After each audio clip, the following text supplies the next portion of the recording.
শুভেচ্ছা জানাচ্ছি। আমি master chef Edward Munich Germany থেকে আবারও আমি হাজির হলাম আপনাদের সামনে নতুন একটা রেসিপি নিয়ে। তো সেই খাবারটার নাম হলো chicken cordon bleu. Chicken cordon ব্লুটা ফ্রান্সের একটা খাবার। চিকেন কটন ব্লু নাম কেন দেওয়া হয়েছে সেটাও বলি। নীল ফিতা, যেই শেফ এই খাবারটা তৈরি করেছিল তাকে একটা মেডেল দেওয়া হয়েছিল।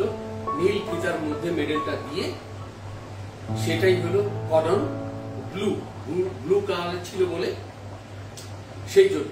আরো বেশি কিছু জানতে হলে আমার সাইটে নক করবেন, আমি বিস্তারিত ভিডিও ফুটেজ পাঠিয়ে দিব। সেই পর্যন্ত বন্ধুরা, এখন আমি যে চিকেন কটন ব্লু তৈরি করব, আমি চিকেন কটন ব্লুর জন্য এখানে দেখতে পাচ্ছেন আমি একটা চিকেনের ব্রেস্ট রেখেছি, এটাকে আমি বোল্ডেস করে নেব।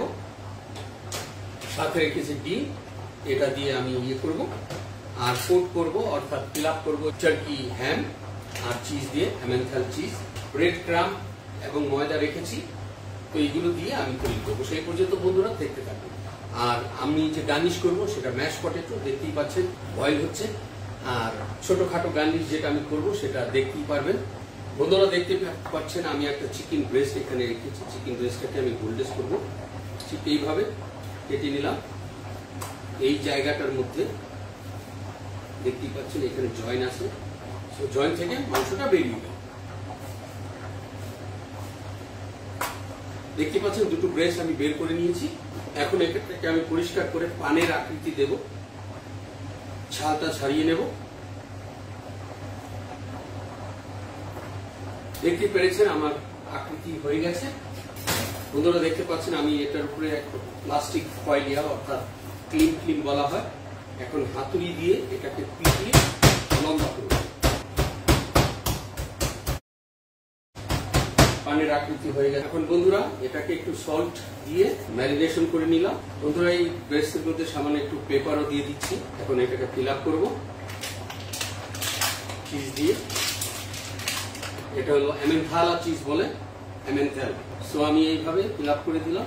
এখানে আমি ডিম রেখেছি, ডিমটাকে ফিটে নেব। কাটা দিয়ে ডিমটাকে ফিটে নিচ্ছি। হয়ে গেছে।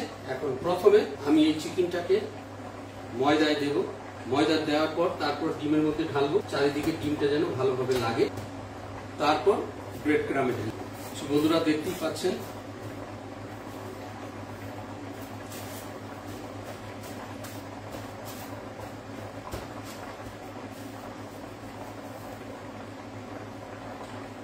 দ্বিতীয়টা ঠিক একইভাবে ময়দা লাগিয়ে ডিমে ঢেলে দিলাম। এখন ভালো করে ব্রেড ক্রাম লাগিয়ে নিচ্ছি। দেখতে পাচ্ছেন আমার চিকেন কটন ব্লু ব্রেড ক্রাম লাগানো হয়ে গেছে। কিছুক্ষণের মধ্যে এটাকে ফ্রাই করে পরিবেশন করব। সো বন্ধুরা, চিকেন কটন ব্লু গার্নিশ করার জন্য দেখতেই পাচ্ছেন আমি ফ্রেশ পটেটো নিয়েছি। এটা দিয়ে আমি ম্যাশ পটেটো বানাবো। এর সাথে আমি ব্যবহার করব বাটার, সল্ট, পেপার এবং মুস্টার্ড অর্থাৎ যেটাকে বলে নাটমেগ পাউডার। চিকেন কটন ব্লুটাকে আমি ডুবো তেলে ফ্রাই করব। পরবর্তীতে এটাকে আমি গার্নিশ করব। গার্নিশ করব আমি স্পিনাচ দিয়ে, অর্থাৎ পালং শাক। বন্ধুরা দেখতে পাচ্ছেন আমার আলু পুরোপুরি সিদ্ধ হয়ে গেছে। এখনই আমি উনুন থেকে নামিয়ে দেব। আমি এখানে একটা পাত্র রেখেছি চিকেন কটন ব্লুটা ফ্রাই করার জন্য। এখানে আমি তেল ঢেলে দিচ্ছি। দেখতে পাচ্ছেন এইরকম একটা যন্ত্রের মাধ্যমে আমি আলুগুলি ধীরে ধীরে ঢালবো এবং ম্যাশ করবো।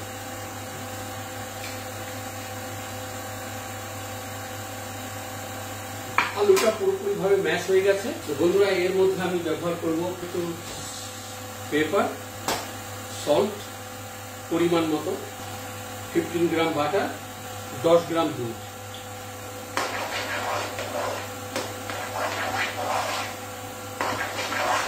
বন্ধুরা দেখতে পাচ্ছেন আমার ম্যাশ পটেটো একদম সুন্দর প্রস্তুত হয়ে গেছে।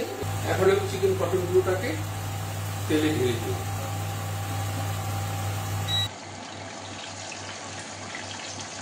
বন্ধুরা আমার চিকেন কটন ব্লু এক পিস প্রথমটা প্রস্তুত হয়ে গেছে। এটাকে তুলে রেখে দিলাম।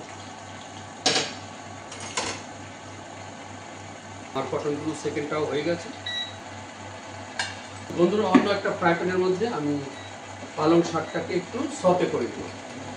বাটারটা হয়ে গেছে। পালং শাকটা ঢেলে দিলাম। ব্ল্যাক পেপার, গার্লিক পাউডার পরিমাণ মতো এবং সল্ট। এখন এখন পরিবেশনের জন্য সবকিছু প্রস্তুত। আমি একটা প্লেট সুন্দর করে তৈরি করে দেখাবো, সেই পর্যন্ত সবাই সাথেই থাকুন। তো ঠিক এইভাবে আমি